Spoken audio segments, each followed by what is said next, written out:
প্রিয় মঠবাড়িয়াবাসী, আসসালামু আলাইকুম।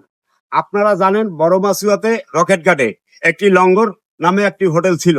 আজকে সেই দীর্ঘদিন ধরে হোটেলটা আমাদের মেরামতের কারণে বন্ধ। এখন আপনারা দেখতে পাচ্ছেন এই যে আমাদের সেই লঙ্গর এখন বর্তমানে কাজ চলছে। কিছুদিনের ভিতরে ইনশাল্লাহ আমাদের সেই আগের সেই লঙ্গর চালু হবে।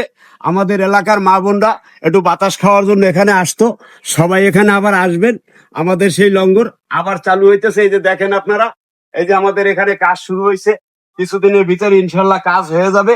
তারপরে আমরা সবাই আগের মতন আবার এই কফি হাউসে আসবেন। এখানে বীরবাকু হয়, সবাই খাইতে আসবেন। আর এই যে সামনে আমাদের পার্কের মতন জায়গা আছে, সুব্যবস্থা করা আছে, সবাই এখানে বসবেন। আপনারা সে আগের মনের মতন হাওয়া বাতাস খাবেন, কোনো অসুবিধা নাই ইনশাল্লাহ। আসসালামু আলাইকুম।